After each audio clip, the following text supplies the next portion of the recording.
During a training mission in Warning Area Whiskey 72, 10 miles off the coast of Virginia Beach, two F-18 Super Hornets were split by a UAP. The object, described as a dark gray or a black cube inside of a clear sphere, came within 50 feet of the lead aircraft and was estimated to be 5 to 15 feet in diameter. The mission commander terminated the flight immediately and returned to base. Our squadron submitted a safety report, but there was no official acknowledgement of the incident and no further mechanism to report the sightings. Soon, these encounters became so frequent that aircrew would discuss the risk of UAP as part of their regular pre-flight briefs. They're no longer conspiracy theories. I remember several years ago, if you were to bring up, say, the JFK assassination, the Gulf of Tonkin incident, you were mocked. This is when we had top-down mockingbird media. Now, we still largely do have a big corporate press that will lie and insult you if you question things that don't seem to make sense. But this idea of the conspiracy is gone. UFOs, UAPs, whatever you want to call them, it's a real phenomenon. And we have a couple different whistleblowers right now that are warning of the threats to us from these machines, these devices we can't understand. But also, one whistleblower fears that he might actually get taken out for having exposed what the U.S. is investigating. Recently, I sat down with Secretary of Transportation Sean Duffy, and I asked him somewhat jokingly about the UFOs. Now, a lot of people, he made a good point. He says, Secretary of Transportation, man, doesn't sound all that sexy, does it? But this is one of the most interesting and important positions in the country. And I know it's really hard to make transportation sound interesting. Maybe they could give it a better name. What are they working on? Flying cars, drone delivery, and UFOs. That's why, we were putting in a request for interviews. Like, we got to talk to Duffy, man. Got to talk to Sean Duffy. Because when a strange vehicle flying through the air that we don't know what it is reported, and they were reported like crazy in New Jersey, well, that's his jurisdiction. That's FAA. Now, we have this story from News Nation. Check this out. UAPs still pose concern, whistleblower Ryan Graves says. National Archives updated his website, all UFO docs in one place. They say Ryan Graves, the first active duty military pilot to come forward regarding UAP sightings, joined Elizabeth Vargas reports out of Tuesday's Congressional UFO Task Force meeting. The meeting will be followed by a roundtable with experts and a full committee hearing next month. It follows the National Archives website update last week, which moved all of its UFO-related documents into one place. Ryan Graves says there is still much concern about where UFOs are from. Now, I'll tell you this. Secretary Duffy told me two things that I find interesting. The first was he said, I've seen the videos where these things go into and out of the water as if it's not there.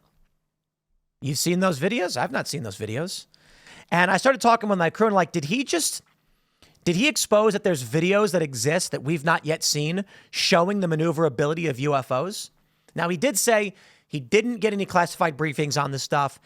And that may be the case. It might be, with all due respect, above his pay grade. You'd think a cabinet member, the Trump admin, would have access to everything, but maybe not, especially something as serious as this. But come on, Secretary of Transport, he has to know what this is. How does he figure this stuff out? How does he navigate this space? But then he said to me, if we really did know what these were and we told people, they might just panic. So maybe you really don't want to know. And that's the scary reality. In the movie Men in Black, Agent K tells Agent J, every day there is a global threat that could wipe out all of humanity. And then he lists a bunch of things and he says, the only way these people get on with their lives is that they do not know about it. Maybe. Here's a question for you, for the comments. We lack the technology, presumably, to interact. Let's say there's actually aliens, a galactic federation, technology beyond our comprehension. And we lack the technology to meaningfully interact. We're effectively chimps in the jungle compared to what they're doing, flying and teleporting and moving in and out of water. Would we really want to know and engage with them at this time? Me personally, I would. I certainly would want to know that it's going on. But I suppose the concern from government is, what can we do about it? We might just freak out. It would disrupt the economy. It would rapidly shift our perspectives, our religions, and it can be damaging to the global ecosystem and economy. And you might say, who cares about the economy? Well, no, the economy is how we build spaceships and how we advance tech. There's no easy answer here. Quote, there is still a lot of institutional stigma and the lack of proper reporting channels, but at safeaerospace.org, we have aircrew professionals reporting to us every day about what they're seeing. And there is still much concern about where these are from, what the national security implications are, and what the safety implications of them are. Graves added that there will always be a human element to any UFO sighting. He's calling for greater protection for fellow UAP whistleblowers. Now take a look at this story from the Daily Mail. Pentagon whistleblower fears execution after revealing bombshell UFO program secretly studying alien tech. My friends, a science administrator in the Trump administration just a couple weeks ago gave a speech where he said, our technology allows us to manipulate time and space, to leave distance annihilated. And when I heard that, the first thing I did is I looked at the crew and I was like, have you ever heard someone use a turn of phrase of traveling by car or plane as manipulating time and space? No. Or leaving distance annihilated? No. Those are very specific phrases. Now, maybe, because I'm not a crazy person, he was actually just trying to be boastful and grandiose as he talked about, I don't know, high-speed rail, maglev trains. You know, we leave distance annihilated. We can go 1,000 miles an hour by high-speed rail, but we haven't built it yet. He was saying things like, our trains are getting slower, our planes are breaking down, something is happening. And then he brings up this tech we have. I got to be honest. When you take a look at the technology that was developed 100 years ago and the rapid acceleration of data, AI, etc., I actually believe it makes more sense that these UAPs and UFOs are American, U.S., or at least just human technology. We have developed these things, but they've not released to the public. When they were developing the nuclear bomb in the Manhattan Project, and I've got all the Life magazines, nobody knew exactly what was being built, but they had some idea something was being built. They knew it was a weapon of some sort, some kind of technology. Some speculated it was going to be a death ray, a gigantic beam you'd blast like a low-orbit ion cannon from space. Some thought it might be a bomb. And sure enough, after the bombing of Japan at Hiroshima and Nagasaki, excuse me, they did publish a general report on what this is and how it works. It's actually fascinating. I have the Life magazine right after the bombs were dropped, and they explained the general function of a nuclear bomb. Now, it seems crazy, right? Why would the U.S. give out this information to the public on how a bomb was made, a nuclear one at that, to allow our enemies to build these weapons or figure it out? Unless, of course, we actually had more advanced weapons and technology. It makes absolutely no sense that they would give up this tech to the public.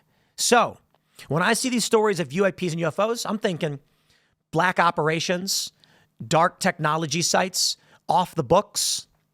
We have no idea. Check this out.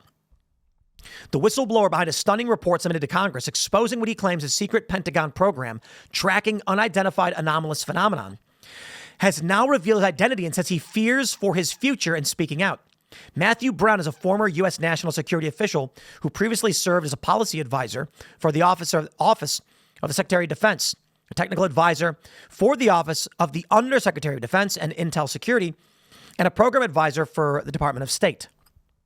He publicly identified himself as a whistleblower in Weaponized, episode 74, a podcast released Tuesday that is hosted by investigative journalist and UFO experts Jeremy Corbell and George Knapp. Brown is the author of the Immaculate Constellation Field Report, a document entered in the congressional record earlier this year that alleges the executive branch has been secretly managing UAP programs for decades without congressional oversight. Quote, "This is absolutely what I did not want to do," Brown said. "I am on a personal level giving up the future that I made for myself and was going to try to make for a family. My hope is that the stakes are not paid out, but they are life imprisonment and the possibility of exit." Wow. He says, "My hope is that the stakes are not paid out, but they are life imprisonment and the possibility of execution." Brown, who held top secret sensitive compartmented information, TSSCI, clearances with counterintelligence scope polygraph, CI Poly, during his government career is bound by strict secrecy agreements that carry steep penalties if classified information is improperly disclosed.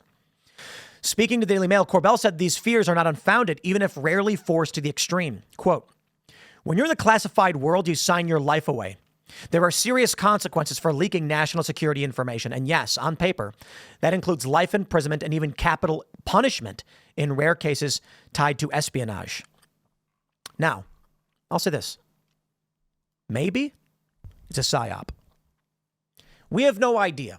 What I can tell you is this. Members of Congress are demanding answers on UAP UFO phenomenon.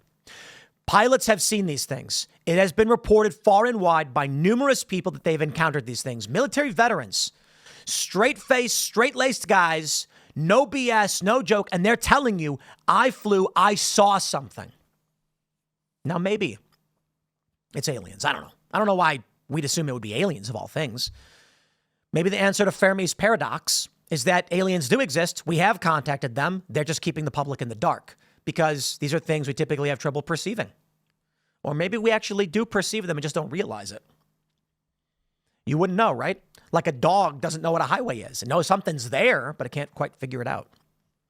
Or maybe there are no aliens, not that we've discovered. And these whistleblowers are coming out by official order. That is. I'm not trying to accuse these guys of anything. I'm just saying. Imagine you're the U.S. government and you want to instill fear in your enemies. You can do a bunch of different things. One of the things you can do is have a whistleblower come out saying the U.S. has access to advanced alien technology. Trust me. You then do some stunts and trick the public into thinking that these phenomena actually exist, and your enemies are unsure of whether or not you will use a powerful weapon they have never seen. Keep your enemies terrified. We don't know. What I can only say for now is surface level. What do we know? People are making these claims. Videos have emerged. Members of Congress have argued. We've seen videos. We had Rep. Nancy Mace who said, I can't describe the shape of what we've seen, but we don't know what it is. And she was saying, like, this is classified stuff I can't share. I can only mention there's a particular shape we can't identify, but I can't tell you what that shape is. Maybe it's a pyramid? Tetrahedron? No idea. Something's out there. It could be us. It could be our enemies. It could be aliens. It could be fake. Some people mention Project Bluebeam. They say holograms are projected in the sky. You know what talking plasma is? If you take two lasers and intersect them, you'll see a little bead of light as the light refracts. You know, if you blow smoke on a laser, you can see the laser beam. Laser beams aren't impressive. They've been around forever. We get what they are. But what if you take three lasers and you put on some electric motors, some actuators, and then you've got this little dot in 3D space. If the lasers all move perfectly synchronized, the dot can move around in 3D space, seemingly at ultra high speeds and stop on a dime. That's called talking plasma. It's an illusion. Now, what if you had like 1,000 lasers, different colors? We could do red, blue, and green. You could then create holographic images in the sky that seemingly move around and could go in water and come out. Is this just a big cat laser pointer trick that they're playing on us? Man, I wish I had answers for you, but I don't. All I know is this is interesting, and I look forward to speaking with more members of the administration and members of Congress about this stuff. Not that I think they'll tell us the truth, but the truth is out there. Smash that like button. Share the show with everyone you know. We got more segments coming up throughout the day. Stay tuned, and we will see you all in the next bit.